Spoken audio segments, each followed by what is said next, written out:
Have you read a story in the Draoithe Saga and come away with a classic case of immersion after effect? Let me guess, there are questions which remain unanswered even as the magic expanded, adding another layer to the dream. The grand desire to turn the page to discover what happened next ended with the last leaf turned. If you're asking where the remedy for the book hangover is, you know the answer: read another story. But you aren't ready for the next tale, not yet. The dust needs to settle before you pick up the next volume. So you have found your way here. You aren't alone. Even the author can't get enough. As you hear this, Ophelia Key writes on. But allow me to offer you a possibility, a reflection on the tale you recently finished, and a way to revisit the story to ease the story blues. Welcome to the Draoithe Saga After Party. Warning, spoiler alerts ahead. Turn back now if you wish to read the story blind. Welcome, deep divers. Today we are really digging into quite a remarkable story. Absolutely. It's one that challenges, well, almost everything you might think about. Escape, about transformation. And even justice, right? When reality itself seems to just bend. Exactly. We've got some source material here that lays out this incredibly vivid, almost unbelievable account. Yeah, vivid is the word. And our mission today is to really pull out the most compelling insights. Get beyond just the surface events. Right. We want to understand the deeper stuff, the implications of this, well, extraordinary journey. This isn't just following a plot line. No. It's more like unpacking this rich tapestry. You've got all these events woven together, starting from like total desperation and ending up somewhere completely unexpected. Unimaginable power, really. And let's be honest, some pretty strange magic involved. Definitely strange. So we'll be looking at how this story sort of redefines things like agency and maybe even retribution. That's the core of it, I think. So yeah, this deep dive is really custom tailored for you listening. We're aiming to pull out those unique nuggets, those insights from this incredible narrative. Leave no stone unturned, as they say. Exactly. We're examining not just what happens, but why it matters. What does it tell us, maybe, about the edges of our own reality? Okay, let's dive in then. So let's start with Estelle. Our story opens, and her situation is, well, it's about as dire as it gets. Yeah, picture this. Dead of night, deserted road, somewhere. Her old Mazda's out of gas. Right. She's got barely any money, like less than $100. And she's heading to Dallas for this really low-paying personal assistant job. It's pretty much her last hope. And to really get the weight of this, you have to understand what she's running from. It's not just poverty, is it? Oh, no. Not at all. She's fleeing an ex, Leonard Stepanoff. And he sounded incredibly abusive. His source paints him as a small-time crime boss, Longview area. Yeah, involved in drug dealing, owns bars, strip clubs, that kind of operation. And the abuse was physical. Very much so. Left lasting damage. Yeah. The source mentions her right leg specifically. But also, he'd essentially blacklisted her. She couldn't even get menial jobs back home. Wow! So escaping was her only path forward. Absolutely. And adding to that, she's been clean from drugs for over 3 years. That really tells you something about her determination, Definitely. So she's stranded, it's dark, woods all around, and she gets this feeling. Yeah, like she's being watched. It's eerie. And then she spots this huge building on her phone map, way off the road, behind a new fence, looks totally out of place. Right. And what does she do? Makes a desperate choice. Walks towards it, hoping for help. And what's fascinating here, really compelling, is how that simple need for help, that survival instinct, Yeah. it leads her straight into a totally new kind of danger. But at the same time, Paradoxically. exactly, it pushes her into this entirely new magical world. It's a classic turning point, isn't it? That moment of desperation forcing a massive change. So she's limping along this road, and then a car stops. Yeah, two guys, David Greer and Michael Johnston. And the source describes them as sleazy looking. Her gut reaction is immediate, right? Avoid them. Totally. Reminds her instantly of the low lives and street rat types she thought she'd finally escaped. That life she was running from. But they approach her. And the danger just ramps up incredibly fast. They get out. David, the driver, he grabs her arm. And the other one, Mike. Pulls out a syringe. Oh, God. And Estelle's reaction in that moment, it's just pure defiance mixed with terror. She screams, "I was clean, you asshole." Just as he injects her. Yeah. It's powerful, isn't it? Like, it's not just about the drug, it's about her fight, her sobriety, everything she's clawed her way towards. And then, just when you think it can't get weirder, It gets way weirder. this figure appears, described as a man with wings like an angel. Right? Straight out of the woods, steps right over the fence. We find out later he's a gargoyle named Rock, a specific magical being in this world. A gargoyle. Okay. And he tries to intervene, confronts the attackers, grabs Estelle's other arm to pull her away. His arm turns to stone, just like that. Solid rock. What? How does that even... It's part of his nature, apparently. A reaction to crossing some boundary, or maybe the violence. The source is a bit mystical there, but the horror just deepens. Because David, one of the Like attackers... bites her savagely on the right shoulder. And she bites him back. Just pure desperation. Pure animal instinct, I think. She's woozy from the injection, caught in this literal tug of war between these two guys, and Rock, who's now half stone, half flesh, gripping her other arm. It sounds absolutely terrifying. A complete nightmare. Visceral is the word that comes to mind. Just raw horror. Okay, so it seems hopeless. Then what? Another arrival, the different kind of figure. Firic. Described how? Brown-haired man, sharp dresser, tailored business suit, expensive shoes. Looks completely out of place, yet somehow in charge. And he says something to Estelle. Yes, a command, really. Echoes through the chaos. You must consent, or it will destroy you. Consent to what? It's not clear at first.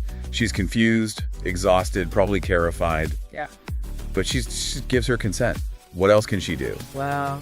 And next... Then it's just this frenzy of magical activity. Firic is desperately trying to get Rock, the now solid concrete gargoyle. Right, the one holding her arm. Yeah, trying to get him back inside something the source calls a magical ward. Like a protective circle. Sort of, yeah. An enchanted boundary, keeps Yeah. magical beings contained or stable, maybe. He actually burns down a fence post to break the ward line and drag Rock across. Intense. And then a black direwolf shows up, who turns out to be their king, Draoithe. And he helps drag Rock back, seems to bring him back to life or consciousness. Okay, this is a whole hidden world operating right there. Absolutely. And right in the middle of this chaos, Estelle starts to change. This is the transformation. Yeah, rapid, shocking, because of the bite she got and the one she gave. She turns into... A Corsac Fox. Just like that. Human 1 second, small fox the next. An involuntary shift, right at the peak of the crisis. From human to fox. Incredible. And if we step back and look at the bigger picture here, this transformation isn't just, a cool magic trick. Oh. The source seems to suggest it's like a fundamental stripping away of her old self, her old identity. Like sometimes to be truly reborn, everything you were has to be shattered first. A brutal kind of rebirth. Exactly. And then this community, they call it Draoithe. They step in. Who are they? Well, there's Flare, a red dragon who's also a doctor. Flame, another dragon, gray this time. Katiana, a vampire lynx nurse. And Kalik, who's a Kodiak bear shifter and a dream walker. Okay, so a diverse group of magical beings. Right. And their response is immediate and incredibly organized. They assess Estelle's health, notice her old abuse scars, even in fox form, figure out the nature of her turning. They even track down her abandoned Mazda. Yeah. It instantly shows you this isn't some random collection of creatures. It's a complex, organized magical society. They have systems, resources, healers. So what happens to the guys who attacked her? David and Mike. Yes. Justice, Draoithe style. It's immediate and startling. They get interrogated by someone named Blaze. The source calls him the former dungeon master of Leinster. Your dungeon master, like D&D. Hey, maybe less dice rolling, more. Serious enforcement. Think high-ranking judge or internal affairs within their magical system. Okay. And after the interrogation? Firic himself steps in. And he turns them into Estelle's dragon's-worn slaves. Slaves! Literally. Literally. The source is explicit. It's a powerful magical binding. They become completely subservient to her will. Wow. That's a radical form of justice. It's potent, isn't it? Immediate supernatural retribution. But the plot gets even thicker. How? Their tech lab, run by a vampire named Andre, digs deeper and finds a connection. Between? Estelle's abusive ex, Leonard Stepanov, and someone named Peter Elliott, associated with brothels and vampire prostitution rings. No way. So her past is even darker and more connected to this hidden world than she knew. Seems so. Her escape wasn't just from one awful guy, but from a whole network that intersects with this magical underworld. It adds this whole other layer of horror. So Estelle is still a fox at this point. Yes, she's still in her fox form when Firic makes his big proposition. The guy in the suit. Right. He reveals who he really is. Faulkner McAfee. He's a 712-year-old gray dragon. 700 years old? Yep. Former Druid king, apparently invincible, incredibly wealthy, and he knows everything about her. Everything? Like what? The abuse from Stepanoff, the rapes, the past drug use, even petty crimes she committed just to survive and escape him. He lays it all out. Okay, that's intense. And his proposition? He gives her two choices, stark choices. A chart. 1, Yeah. stay a fox. He'll protect her, keep her safe as his. Cut. Well, 2, become a woman again, but she has to learn magic, accept immortality, and basically become his kept woman, his assistant, his lover. kept woman. That sounds problematic. It is, isn't it? He promises total safety, wealth, says he'll never harm her, Right. but he admits he has peculiar needs. Peculiar needs. Okay. And he tries to sweeten the deal, offering her attackers as servants, jewels, gowns. Trying to appeal to what the source says is the fox's instinct for a monogamous mate. How does Estelle react? She's still a fox, remember? He literally snarls at the manipulation.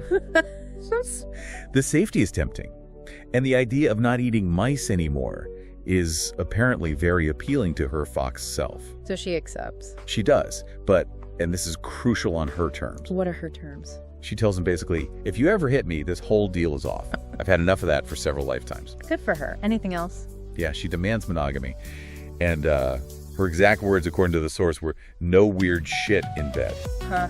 Okay, setting boundaries even then. It really makes you think, doesn't it, about agency and consent. I mean, he's this incredibly powerful ancient being offering her safety from a terrible situation. But is it a truly free choice when the alternative is being a vulnerable fox or going back to her old life? Exactly. Does setting those terms, like no weird shit, mean she's fully reclaimed her agency? Or is she still just making the best choice within a really skewed power dynamic? It's complex. So she accepts on her terms. Does she change back? Yes, she transforms back into a human woman. But she's different. How so? All the scars from her past abuse, gone, completely healed. And she has this long, thick hair, described as making her beautiful. And Firic's reaction? He's clearly attracted, the source notes that, but also, importantly, he seems respectful of the boundaries she just set. Okay, that's something. What else does she learn about her new reality? Well, the basics of being a shifter in this world. They don't age, they don't gain weight, senses are heightened, kind of the standard shifter package, but still jarring. And Firic, does he show off his own power? Oh yeah, casually turns a napkin into solid gold. Makes black and purple fire appear in his hands. Whoa. And he even gives her a glimpse of his dragon form. Just momentarily shifts his face scales, horns, whiskers, the whole deal. Just to drive the point home. Pretty much. He also explains he was resurrected as a first-order shifter. Meaning? It implies he's on a really high tier of power for shifters. Unique abilities. He mentions he can be killed, but he'll just rise again with the dawn. So basically immortal for all practical purposes. Seems like it. It really underscores the immense power she's now tied to. And then he introduces this idea of her becoming a Valkyrie. Right. Another layer of transformation offered to her. What would that involve? According to him, she gained invincibility, wings, the ability to fly, even control his specific type of fire How? through a complicated arcane blood and sex ritual. Okay, that sounds... Yeah, her first reaction is pretty much to call him certifiably crazy. Can't blame her. Not at all. But ultimately, the sheer power being offered, the promise of absolute safety, it sways her. She agrees to become a Valkyrie. Yes. And here's where it gets really, really interesting, right? The topic of vengeance comes up. Casually. Almost chillingly so. Estelle mentions her abuser, Leonard Stepanoff. And Firic's response. No man touches the claimed treasure of a dragon without paying for that. Claimed treasure. Wow. He sees her as his possession. Certainly sounds like it, doesn't it? The source blurs that line. Is it about justice for Estelle? Or is it about a dragon's possessiveness over what he considers his? Maybe both. Regardless, Stepanoff's fate seems sealed at that point. Pretty much inevitable in this world, yeah. It forces you to question what this kind of justice really means when it's tied up with draconic power and ownership. So let's fast forward. Months later. Yep. The hunt for Leonard Stepanoff is on, and it's not just Firic. It's a team effort. Oh yes, a calculated operation Firic is orchestrating. Yeah. But you've got Roman, who's an ice demon. An ice demon. Okay. Kalik, the Kodiak bear shifter and dreamwalker we mentioned earlier. Flame, the gray dragon. Others too? And they're hunting Stepanov not just because of what he did to Estelle. Correct. The source emphasizes his connection to those Peter Elliott brothels, the wider criminal network. It's presented as removing a dangerous element connected to their world too. Where do they find him? Cowering in some motel room. And the capture. Almost terrifyingly efficient. Calic, the Dreamwalker, just takes over his mind. Poof, no struggle. They literally drop him at Estelle's feet. Talk about a power reversal. From fleeing him in terror to having him delivered to her like a package. Exactly. It's steeped in symbolism, isn't it? Yeah. The ultimate reversal of their previous dynamic. And this is where Estelle embraces her Valkyrie transformation. Fully. It's described vividly. Her wings appear all black with golden sandstone flight feathers. Striking imagery. Her eyes go black. Fangs emerge. She's in her full power. And what does she do with Stepanov? She gives him an order. As his master now, because Firic also made him her dragon's worn servant. What's the order? He's to go clean the catacombs beneath the cemetery for the vampires who live there. For how long? Forever. She tells him his nightmare will last for eternity. Eternal servitude, cleaning vampire catacombs. That's a specific kind of hell. It's absolute, isn't it? It's the culmination of her journey. This radical redefinition of justice. She's not just escaped her nightmare. She controls it now. Precisely. Once the helpless victim, now wielding ultimate power over her abuser.